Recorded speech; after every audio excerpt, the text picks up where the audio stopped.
जैसे श्री कृष्ण गीता में बताते हैं, वासांसी जीवनानि जथा विहाय बहुनी में व्यतीतानि, ये सब बताते हैं कि तुम पहले भी थे। तो ये जो भाव है कि कुछ भी कहीं भी जाता नहीं, जो अस्तित्व है, अस्तित्व में अगर आप मर भी जाए तो ये जो शरीर है ये भी कहीं नहीं जाता। क्या ये हमारे भावनाओं के साथ भी होता है? मानो आपका जो ये हाथ है, आप मर गए, इसके बाद आपको जलाया गया, ये माटी के साथ में मतलब एक हो गया। आपके अंदर जो चिंताएं थी वो चिंताएं वही तो है ना, डिज़ोल्व हो गई। आप कहते हैं ये जो मन है, चिंताएं डिज़ोल्व नहीं हुई। आप जिस ऋण पे बात कर रहे हो ऐसे समझो, चिंताओं में से आप हट गए। हाँ, अब चिंताओं का क्या हुआ? चिंताएं तुम्हारी नहीं थी ना? नहीं थी। चिंताएं तो अस्तित्वगत थी। अच्छा, तो अस्तित्व में जो चिंता उठी है, ऐसा इसीलिए ये चिंताएं जो आना है, इसको दो तरफ से देखो। एक तो बता दो ये वृत्तियाँ, ये चिंता, ये टेंडेंसीज, ये अनादि है, ये चल ही रहे। और एक दूसरी आयाम से देखो तो इसे ऐसा भी बता सकते हो कि ये चिंताएं हर वक्त नए हैं, ये सृजनात्मक है। चिंताएं उठती है कुछ घटाने के लिए, कुछ घटेगा ना, उस घटने का ही सूक्ष्म रूप चिंता है। तो देखो बढ़िया से उसके सामने जाके, वो जगत जननी है, वो चिंता नहीं है, वो हर वक्त अपने आप को सृजन कर रही है। और एक पहलू क्या है, वो अनादिकाल से सृजन कर रही है। तो फिर हमारे तो इवोल्यूशन कैसे हुआ? पहले भी काम का चिंता, क्रोध का चिंता, हमारे भावनाओं की, हमारे आवेगों की, ये सब थी, अब भी है।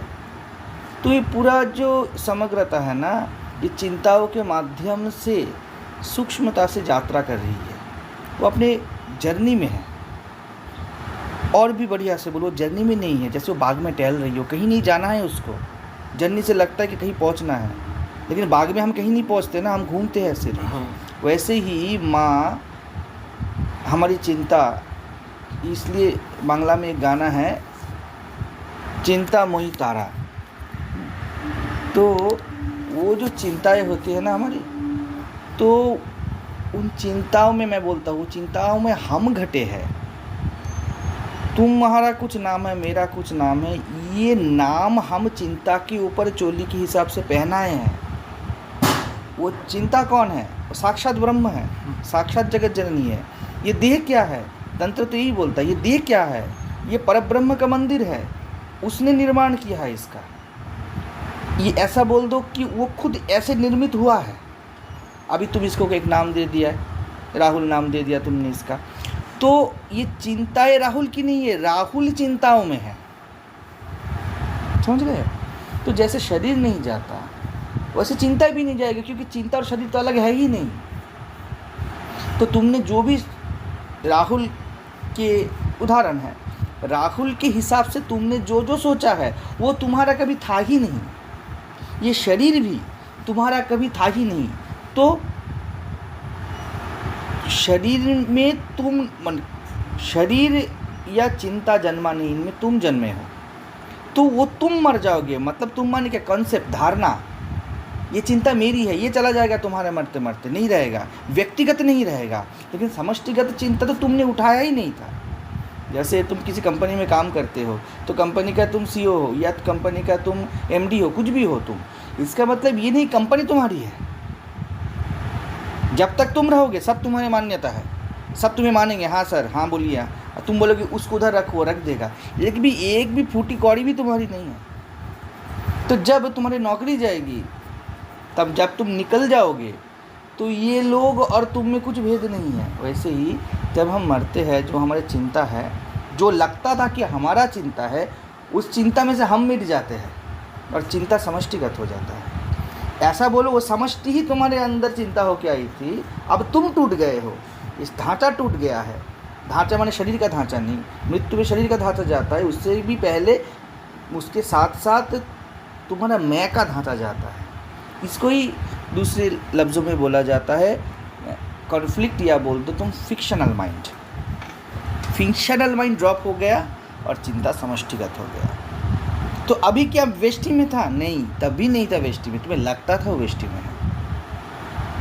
तुम्हारी चिंता तुम्हारे है ही नहीं, अभी भी नहीं है।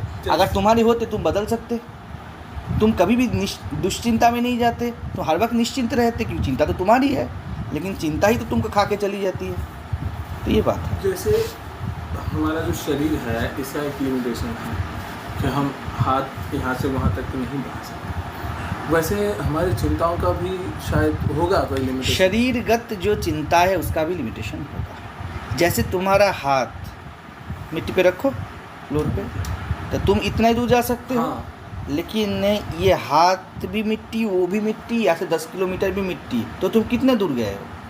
तुम पूरा ब्रह्मांड में तुम हो। हाँ, मैं तो एक हिसाब से तुम लिमिटेड हो, एक हिसाब से तुम अनलिमिटेड हो। यही कबीर बोलते हैं ना, हद और बेहद, ये दोनों हो तुम। जैसे एक जो अभी हम वीडियो देख रहे थे उनका, अब वो गायक जो हैं वो कह रहे थे, कबीर साहब का एक वो दोहा है कि माटी कहे कुम्हार से तू क्यों रौंदे में है, कि मेरे और तुझ में कोई भेद है ही नहीं। आज तू मुझे रोंद रहा है, कल मैं शरीर हूँगा। हम करता समझते हैं ना खुद को, उसको तोड़ने के लिए बोला जा रहा है। तुम माटी के हो, माटी तुम्हारा नहीं है। नहीं, तुम माटी से निर्मित हो, माटी का कृपा है कि तुम हो। माटी तुमको अलाउ किया है कि चलो तुम खड़े हो जाओ, नहीं तो तुम रौंदे जाते पूरे। तो वही बात है। तो ये जो कुछ भी है वो मूलभूत तो एक ही है। तो उस हिसाब से देखो तो लिमिटेड है, एक हिसाब से चिंताएं लिमिटेड है, क्योंकि जब तुम शरीर को लिमिटेड समझ लोगे तो शरीर को केंद्र करके ही तुम्हारी चिंताएं घूमेगी, तो लिमिटेड है। अब जब तुम खुद को नहीं शरीर देखोगे, तुम्हारे अंदर से जो कॉन्फ्लिक्ट है, जो फिक्शनल माइंड जो चला जाएगा, तो चिंताएं अस्तित्वगत हो जाता है। तभी ये सिद्धि बोला जाता है कि अभी तुम जो सोचोगे वो होगा। उल्टा है चीज़, जो घटने वाला है वो तुम सोच रहे हो, क्योंकि अब तुम खुद हट गए हो। समझ रहे हो? जो प्रेडिक्शन होता है ना कि ये होने वाला है, उसमें साधक का क्या होता है?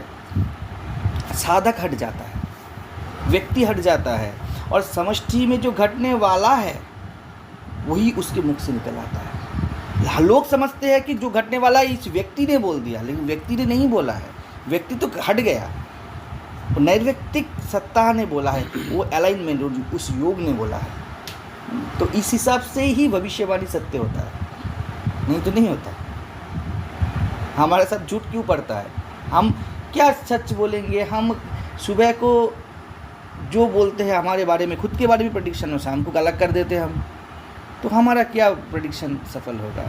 जो सुबह शाम में है ही नहीं, जो हद बेहद में है ही नहीं, वो जब बोलता है तब उसके साथ अनहद जो बोलते हैं ना कबीर, तो वो अनहद क्या है? ओमकार को भी अनहद बोला जाता है। ये शब्द है ही नहीं, ये शब्दातीत कुछ भूमि है, या बोल दो शब्द है और शब्द है भी नहीं, दोनों मिले हैं, तो वहाँ से बोला जाता है। तो जब व्यक्ति उस तल से बोलता है ना, तब ऐसा कुछ अद्भुत बोल जाता है, जो शब्द तो है, बातें तो है, लेकिन बातों से परे है। हम नहीं समझते हैं, तो हमें लगता है, लोग बोलते हैं जीवात्मा, उस मन को बोलते हैं। जीवात्मा वो नहीं है, जीवात्मा वो राहुल है, वो कुछ नहीं है, फैंटम है, भूत है, कुछ भी नहीं है, वो है ही नहीं। जैसे ऐसी कुछ पहना दिया है, जैसे चोला पहना दिया वैसा है, तो वो गिर जाता है। अगर जीते जी वो गिर गए तो तुम मर गए। बोला जाता है ना, मर जाओ, मरने से पहले मर जाओ। इसका मतलब तुम्हारा नाम अनिकेत है ना, तो अनिकेत मर जाए, तो अनिकेत का जो अभी इसी वक्त उसका जो चिंता है ना अस्तित्वगत हो जाए। अब अनिकेत कुछ अद्भुत बोलेगा, क्योंकि अभी उसका प्रिजुडिस, उसका जो धारणाएं हैं, उसका जो लिमिटेशंस है, उसका जो कल्चर है, वो सब नहीं है उसके बातों में। तो यही बात होता है। और ये कौन करता है? अभी आगे का बात भी बोल देता हूँ। ये कौन करता है? ये तुम्हारे हाथ में है। मैं जो बोल रहा हूँ करने की, ये भी तुम्हारे हाथ में नहीं है। अस्तित्व जिसको, जैसे कल बोल रहा था, निर्धारण करेगा, उसमें ये घट जाएगा। लेकिन जब तक तुम व्यक्ति हो, जब तक तुम्हें कुछ करने का ज़रूरत तुम्हें लगता है, तो तुम क्या करोगे? यू आर हेल्पलेस ना। तुम्हें लग रहा है कि कुछ करना है, तुम हेल्पलेस हो, तब क्या करोगे? तब एक ही काम बनता है, इस बोध की ओर चलो। लेकिन महाराज, मैं रिसेंटली मुझ में ऐसा भाव उठा कि मेरे समझ में ऐसा आया कि अस्तित्व का इच्छा वही है जो मेरा इच्छा है। जो मैं चाहता हूँ वही अस्तित्व चाहती है। यही शायद सच है कि मैं अगर सुबह उठूँगा तो अगर उठ गया फिर मैं कह सकता हूँ कि अस्तित्व ने चाहा कि मैं सुबह उठूँ। अस्तित्व की इच्छा से ही मैं सुबह उठा, मुझ में ये भाव ही आया अस्तित्व की इच्छा से ही कि मैं सुबह उठूँ। देखो, अस्तित्व की इच्छा जब बोला जाता है ना, तब उसको बातों में प्रकाश किया ही नहीं जा सकता, ठीक है। तब क्या होगा, तुम यही बात सत्य है, जब तुम्हें लगता है जो तुम बोल रहे हो वो अस्तित्व बोल रहा है। अभी दूसरा पहलू देखो इसका, जब तुम कुछ ऐसा बोल रहे हो जो सृजनात्मक है तो अस्तित्व चाहती है तुम सृजनात्मक बनो, ठीक है। जब किसी व्यक्ति को बोला जाएगा तो क्या बोलेगा, हम थोड़ी बोलेंगे तुम डिजास्टर बनो, नहीं। हम क्या, हर वक्त प्रार्थना तो यही है कि हम उसके साथ जुड़ जाए। तो मैं जब बोलूँगा, कोई भी गुरु, कोई भी आचार्य जब बोलेगा तो वो क्या बोलेगा, वो एक ही बात बोलेगा, तो उससे जुड़ो, कैसे भी हाल पे जुड़ो, सुबह उठो ना उठो, जुड़ो। अगर तुम कुछ जीवन की ओर नकारात्मक दृष्टिकोण रखते हो और उसमें अगर तुमको कुछ खराब फल मिलता है जीवन में, तो भी अस्तित्व गति ही है। लेकिन बात यह है कि तुम समझे हो, ये समझ घटा ही या नहीं, इसका क्या प्रमाण है। कोई आदमी अच्छा काम कर रहा है और उसके जीवन में बोध घट रहा है, और कोई नकारात्मक कुछ कर रहा है और उसके अंदर से डिजेस्टिव कुछ निकल रहा है, डिजेस्टर निकल रहा है, तो दोनों ही अस्तित्वगत है, ठीक है। तो बात कैसे करे, किससे करे, उस राहुल से करे। राहुल को क्या पूछे, वो तो बोल देगा ऐसे ही, कुछ भी बोल, सब अस्तित्वगत है। तो उसको पूछो जाके, तुम समझे हो ना ये।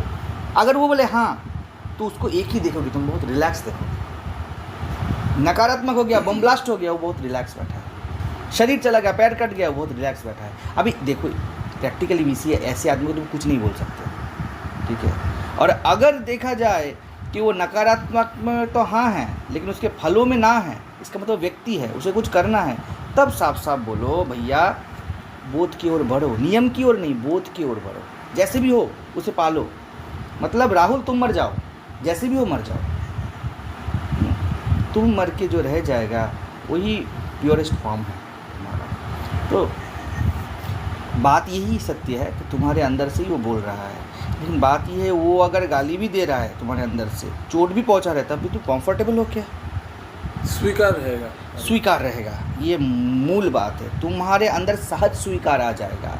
मैं जैसा भी हूँ, मैं तुम बोल रहा था ना कि अगर तुम किसी आश्रम में हो या किसी घर पे हो या किसी ऑफिस पे हो, तुम्हें काम नहीं करना है, ठीक है, तुम स्वीकार नहीं की, स्वीकार कर लिए। निकल जाने को बोला तभी तुम स्वीकार कर लिए, और उसमें तुम्हारे आंतरिक शांति का कुछ हानि नहीं हुआ। अभी देखो, मैं फिर दोहरा रहा हूँ, ऐसे आदमी से बात किया ही नहीं जा सकता, वो अलग ही है। पागल से भी बात नहीं होता और ब्रह्मज्ञानी से भी बात नहीं होता। लेकिन अगर बीच में हो तो एक ही तुम्हारा पथ है, ऑनेस्टी, ठीक है।